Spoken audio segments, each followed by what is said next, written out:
Welcome to Built to Go, a van life podcast. I'm your host, Jeff Wagg, coming to you from the College of Curiosity. This time it's episode 52, and we're going to talk about that most contentious of van life topics, insulation. We're also going to talk about how you can tap into your fuse block for power and the best way to do that. We'll have a tale from the road from a contributor, which I desperately appreciate, a product review of a USB monitor, and a place to visit that is escaping New York.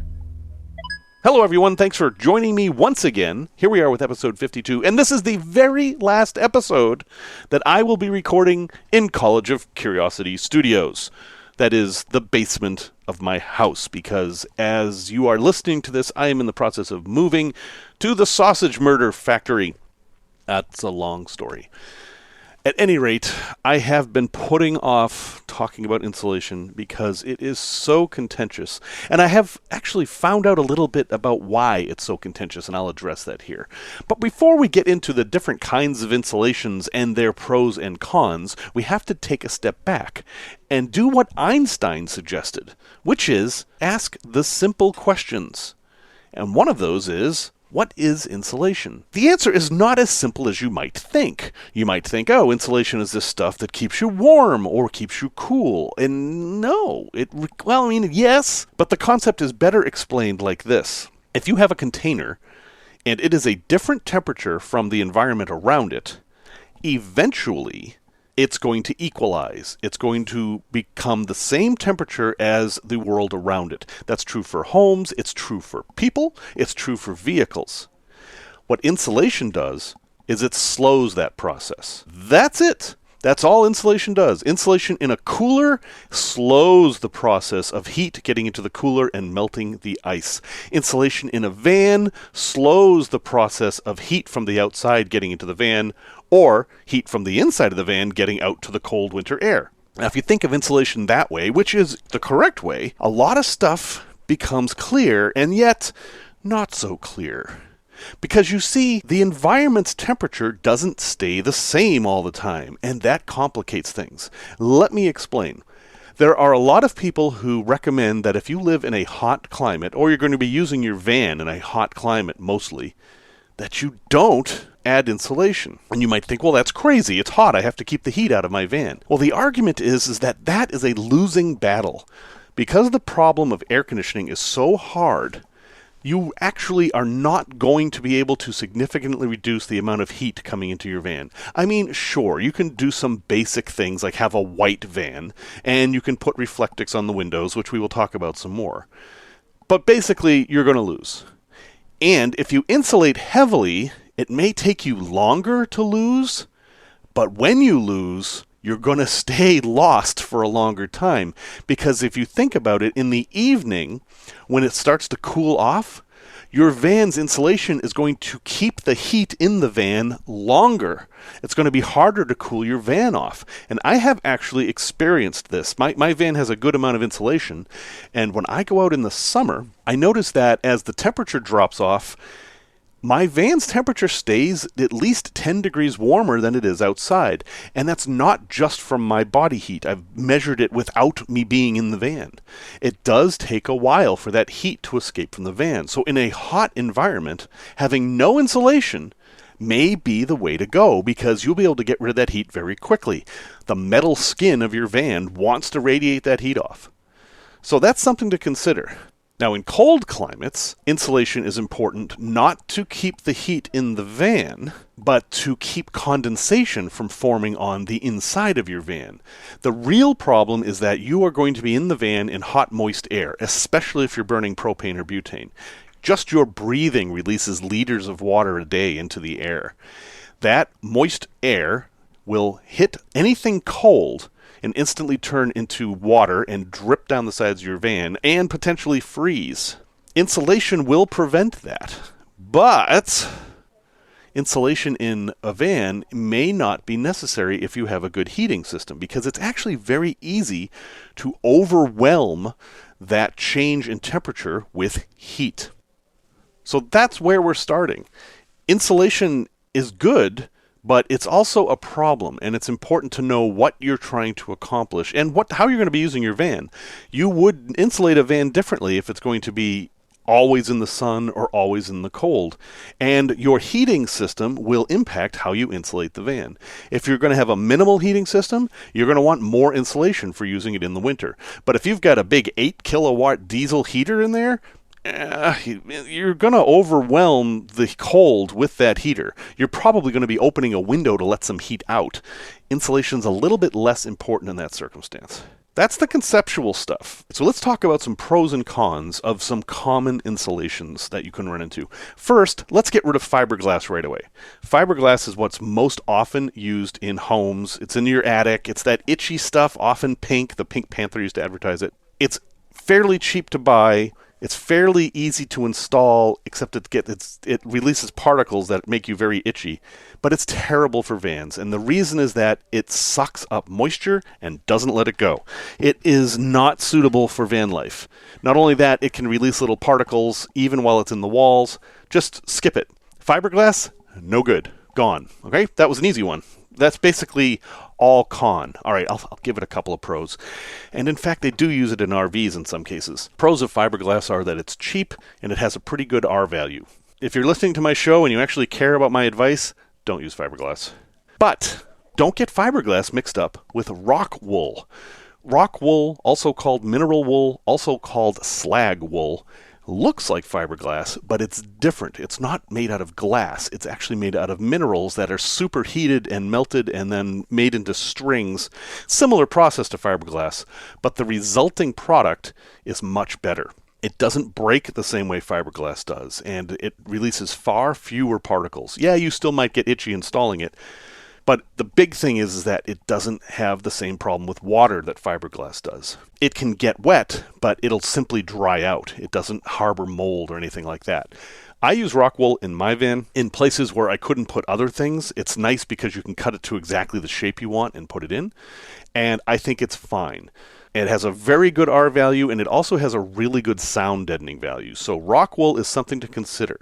All right, let's move on to the foam boards, of which we'll talk about 3. First is polyisocyanurate, and I bet there's a better way to pronounce that. This is that stuff that's usually foil-backed that you see in Home Depot. It comes in big sheets. It is the most energy efficient of all the foams that you can get. It has the highest R value. You read the stats on this stuff and you're like, well, I'll just use this for everything. But not so fast. It's not very expensive. That's not the problem. The problem is that it's very stiff, and you're not going to be able to use this to mold around anything in your van. So it's good for floors, it's good for ceilings, and maybe some big wall panels, depending, but that's about it. And if you do choose to install this, as I have some in my ceiling, put the foil part inside, because anytime foil touches metal, it's lost all of its value. It's worthless. And that is going to come into play when we talk about reflectives later. And there's 2 other kinds that are made out of polystyrene. Polystyrene, I think, is number 6 on the recyclable chart. It's basically the material that a foam coffee cup is made out of. It comes in 2 different kinds. There's XPS and EPS. The PS stands for polystyrene, and the X stands for extruded, and the E stands for expanded. Well, what's the difference? There is a little bit of a difference. XPS is much more like polyiso. It's these big sheets that are kind of firm. But XPS is very moisture resistant, even more moisture resistant than polyiso. So it's actually pretty good. It doesn't have quite the same R value though, so it's a little bit less insulative than the polyiso. It would be a good choice for a floor, for example. But the EPS, which is usually white, has a couple of advantages. It's okay with moisture, it's okay with energy efficiency, but it's also more flexible. If you had a roof that was slightly curved, EPS would be able to bend itself to meet that curve without cracking, unlike the other ones. So all 3 of those have benefits and disadvantages. They're well worth looking into for big places where you can put a big sheet up and you don't have to worry about going around corners and things like that. Okay, the next one, and you're probably hearing a lot about this right now, is Havelock wool. It's just what it sounds like. It's sheep's wool. And Havelock is a brand name. I had to actually look up what a Havelock was. If you're curious, a Havelock is kind of that piece of cloth that hangs behind a hat to keep your neck from getting sunburned, kind of like the French Foreign Legion. Anyway, Havelock wool is being heavily promoted, and a lot of the people who are afraid of chemicals love this stuff because, hey, it's all natural. Well, so is rock wool. All natural doesn't really mean a lot. Alligators are natural. Cancer is natural. Just because it's natural doesn't mean it's good. And I am a little annoyed with the Havelock Wool Company for their marketing, which seems to play into people's fears of chemicals. And here's their dirty little secret. They spray the wool with chemicals. Now, the chemical they're spraying it with is boric acid, which comes from borax. This is not a harmful chemical by any stretch of the imagination. I mean, I don't think you want to eat pounds of it. It is from a natural source, but they don't really talk about that because it's an added chemical, which is what they're saying is bad. All I'm saying is everything's made out of chemicals. Some are good, some are bad. Just know what you're getting into. Havelock wool is a good insulator. It doesn't have the same R value as other things, but it also isn't going to make you as itchy as, say, rock wool. So that's good. It is a little bit difficult to install. It comes in these big bags, and it's just kind of loose wool bats, and you can't use adhesives with it. You can't just like spray Gorilla Glue or whatever on there and stick it to the wall. You have to find other ways to hold it up. And it's a natural material made out of keratin, which is what hair and fingernails are made out of, and there are a lot of things that like to eat that. So there are chances that you could have a pest infestation with wool. That's why they spray it with the boric acid, because another name for boric acid is ant poison. So I think it's a fine material. I think it's overhyped, and it's super expensive. The prices they're getting for Havelock wool are really crazy. So if you're looking for a super natural, quotes, van, Havelock wool can be fine, and you'll find lots of glowing reviews of it. I have never used it, so take that for what it's worth. I will just state that I'm annoyed with their marketing. Another choice that people who are interested in natural things will go towards is denim. When blue jeans are made, there's a lot of waste material, and it's just denim, but it's not in the shape of pants. And that waste material is turned into insulation. Well, denim is not good insulation for vans. It doesn't have very good R value, and while its price is good, if you've ever researched what clothing to wear hiking, you will see that blue jeans, are often not recommended. It's because when they get wet, they lose all their insulative properties. Well, denim insulation in your van is going to have that same problem. In fact, it will absorb moisture and grow mold, and it's just not a great choice for vans. So denim is almost all cons and very few pros. I guess the pros would be that it's recycled and it's not terribly expensive, but I wouldn't use it in my van. Another option is spray foam. Now, there's actually a whole lot to talk about spray foam. I did use a bit of spray foam in my van in the ribs. I used closed cell spray foam. That's the stuff to use because the other stuff can expand so much that it'll actually dent your van. Spray foam is the best insulation in terms of R value. Properly applied spray foam in the back of your van will turn it basically into a refrigerator truck. But the cons are pretty steep. To do it properly, you really need to have it professionally installed because it is messy, and if you spray it in the wrong places, bad things will happen, such as your doors will stop working, your slam vents will stop working, it'll gum up the works of anything mechanical. Also, it's kind of permanent. Once you do spray foam, it's there forever. If you need to put something else on a wall or run wires or plumbing or something like that, that spray foam is going to get in the way. And a lot of auto body shops will not work on your van if the walls are covered with spray foam. Of all the things we're talking about, spray foam is going to give you the best insulative properties, but there's more going on than just that.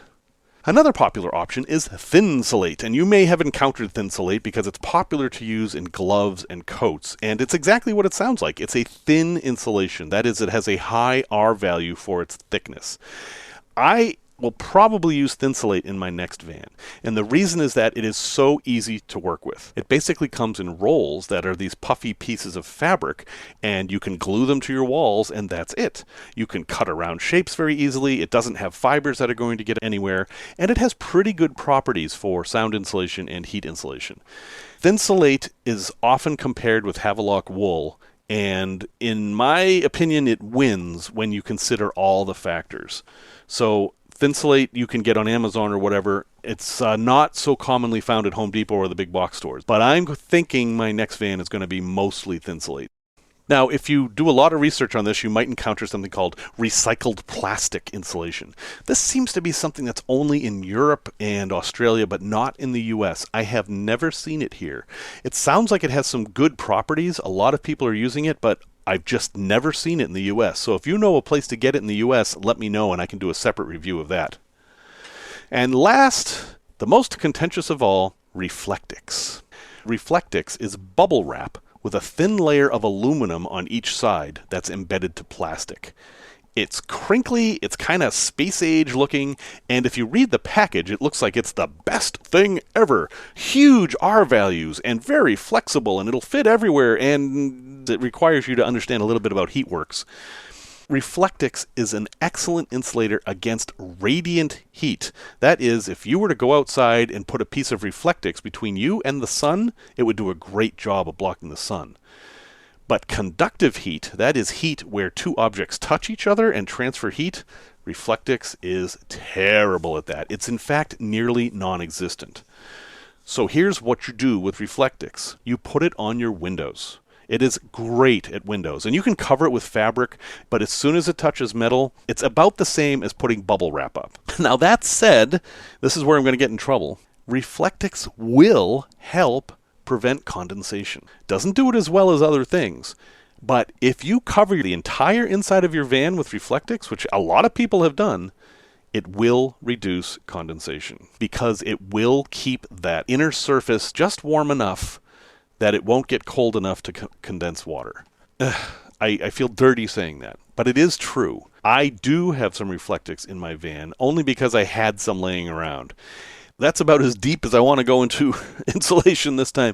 Feel free to flame me all you'd like. Let me know what you disagree with. Let me know what you agree with. Let me know your questions. You can get a hold of me at jeff@builttogo.com. That's 2 T's, not 3, not 1. Okay, tech talk.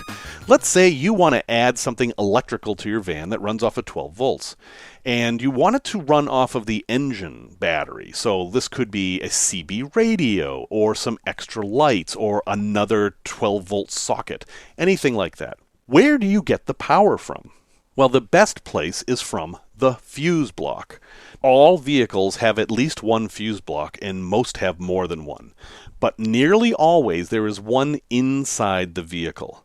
In most vehicles, it's going to be by your left leg, at least on left-hand drive vehicles. It'll be by your left leg under the dashboard. That's where you're going to find it in most vehicles.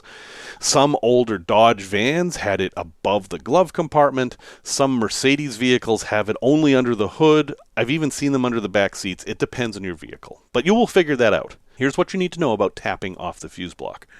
First, there are 2 different kinds of circuits in your fuse block. One is always hot. That means that it's always providing power. Those are a little bit risky because if you turn your key off and take your keys away, it's still going to be providing power and you could drain your battery depending on what it's hooked up to. The others work only when the key is on. Things like the radio are usually wired like that, although most radios actually have one of each. One to keep the settings, that's the permanent on one, and then one to turn it on, that is the key one. Now if you look at your fuses, they all have 2 pieces of metal. The old style glass fuses, you've got a piece of metal, some glass, and another piece of metal. The newer style plastic fuses, you've got plugs of metal. Where those plug in, one side is hot and the other side isn't. And you should take a power meter or a test light to figure out which side this is. The idea behind a fuse is to break that connection between those 2 pieces of metal if it gets too hot. That's all it's doing. And the reason you want to go to the hot side is so that you're not adding a burden to that fuse. If you put, say, a CB radio on a little tiny 5 amp fuse on the wrong side, you could pop that fuse, and you don't want that.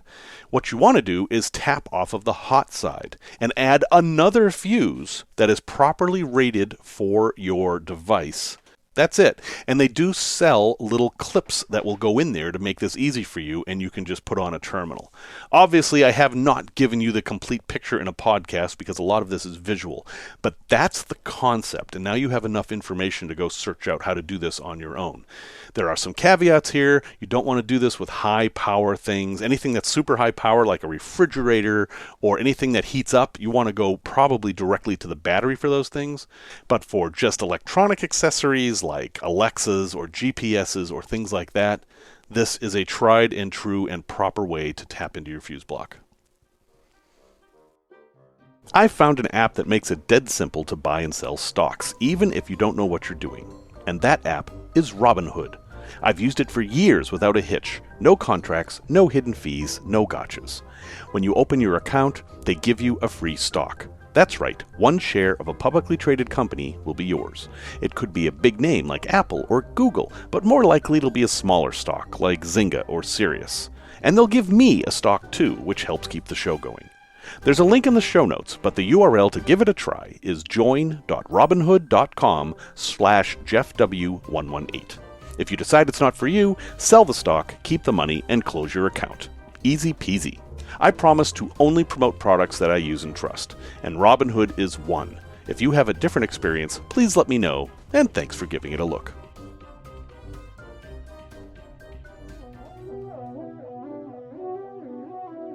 Tales from the road. This tale comes from J-Rock, a Canadian with whom I share an interest in some YouTube channels. Shout out to Kira and the Survival Pod. But here is J-Rock's story, and it's a good lesson for all of us. This adventure started August long weekend, but before we start, let me give you a little background to my story. I own a Ford E350 van that I've converted to a camper van. I recently did some work on replacing the U-joints on the drive shaft. For being a very large 1-ton van, I put safety first, blocking the tires and using the emergency brake so I didn't become another statistic. After replacing the U-joints at a buddy's house, I drove home without thinking too much about the emergency brake being an issue. About 2 weeks had gone by since I'd done the work, and I started to get a feeling that maybe I should check to see if the emergency brake had fully released. But I ignored it, and, we got the van packed up for the 1-hour drive to the campsite. Driving down the highway, I noticed that the van was struggling to keep up a speed of at least 100 kilometers an hour. Oh, you Canadians and your sensible units. That's when that gut feeling came back and said, there's a problem with the brakes. Well, yes, there was a big problem. I had to pull over and park the van, and I got out and felt the back driver's tire, and wow, she was hot. The passenger tire, not so much, actually not at all. I was able to jack the van up and get the driver's side tire off, but I couldn't even touch the bolts that held the tire on. The brake drum was even hotter. I poured water over the drum to cool it down because I needed to take it off to release the e-brake cable. Luckily, my wife was following me in our minivan with the kids, and we were only 30 minutes from home, so I sent her to get the tools. While waiting for her to return, I decided to try and pry the drum off with my tire bar. After fighting for 30 minutes with the drum that I couldn't touch, it finally popped off. I got the e-brake to disengage and was able to handle the drum to put it back on again. I drove her to the campsite and waited for my wife to arrive so we could get things set up for the night. I was in need of a hot shower and a cold drink. There's a lesson to be learned. If you have an older vehicle and are not too sure about the e-brake sticking or just even working, test it before going on a long trip because it could end up being a big problem if you're unable to fix it. Also, listen to your gut feelings. They may be trying to tell you something. Thanks, Jeff. I really enjoy your podcast. Well, thank you, J-Rock. I absolutely appreciate you telling us this cautionary tale, and emergency brakes are something that we don't pay enough attention to. In the Midwest where I live, it is completely flat, and people don't use their emergency brakes when they park, and what happens is the cables don't get lubricated properly because they're just sitting and collecting crud. And so when you do use the emergency brake, they tend to stick. And as you saw, that can cause serious problems. So a good safety tip here is whenever you're driving on long trips and you stop at the gas station, Go around and feel your wheel hubs carefully. Make sure they're not too hot.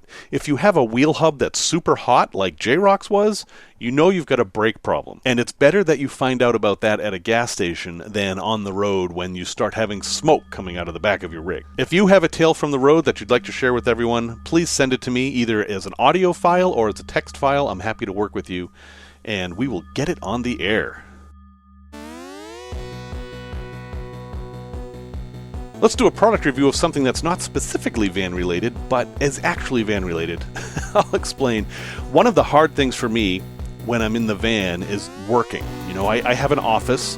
I have 2 big 27-inch monitors that I'm using right now to make this podcast, and that's not practical for me to fit in my NV200. So yes, of course I have a laptop and I can do almost everything on the laptop, but as I'm getting older and my eyes are getting less useful, I find that working on that one little screen can be a problem. So I looked into options for second monitors. You might think it's an absolute luxury to have a second monitor in a van, and well, yeah, so I get to have luxuries. So I bought one, and it's actually been great. It's an AOC 16-inch ultra slim USB monitor. There's a bunch of these. I'll have a link in the show notes.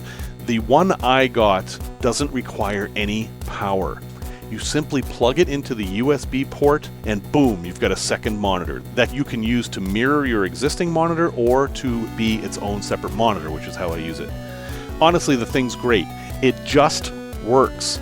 Now, it just works. It has a little stand that you can use to prop up on a table, or it has mounts, so you could actually permanently mount it.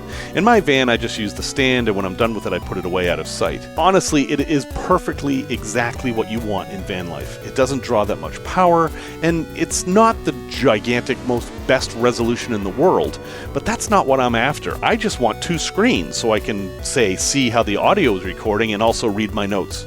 So I highly recommend this thing, and here's the kicker. It's only $85. It's actually fairly affordable. It's on Amazon right now for $85. Again, link in the show notes.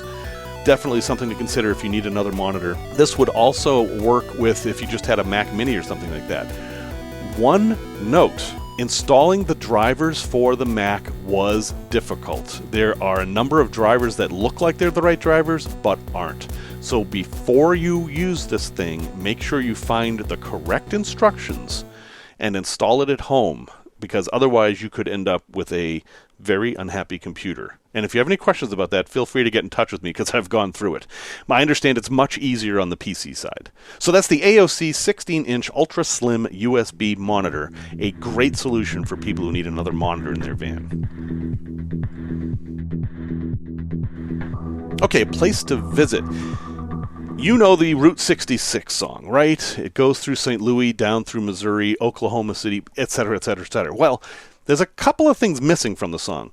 The first is that the state of Kansas isn't mentioned at all, and Route 66 does go through Kansas for a little bit. The other is that it doesn't emphasize how much of Route 66 is actually in Illinois, and some of it's fascinating. The first corn dog was on Route 66 in Illinois. There's all kinds of muffler men you can visit, and some of the Route 66 that's in Illinois is still the original brick road, if you can imagine that. But that's not what I want to talk about. If you have ever seen the movie Escape from New York, there is a critical scene near the end of the movie that involves a bridge, and it's supposed to be the Brooklyn Bridge, but it's actually the Chain of Rocks Bridge that is at the end of Route 66, where Route 66 enters Missouri. Now, this bridge isn't used anymore, but it was used to film Escape from New York, and it's a very strange place. This bridge crosses the river, obviously, but it doesn't go straight. It has a dog leg in the middle, and the reason is that there are 2 water cribs that are near the bridge, and after they decided to put the bridge there, they realized that ships were going to have a hard time navigating around the bridge and might hit the water cribs. So they had to put this jog in the bridge, which means that as you're crossing the bridge, you're going to have to take a right turn to get across the river. The cribs are fascinating. They look like castles sticking up out of the river, and there's a very tragic and creepy murder that happened on the bridge that you can read about as you walk across. It is a walking-only bridge. It's a good mile across, so this is a little bit of a hike. But I recommend to check this out. You park on the Illinois side and then walk to Missouri.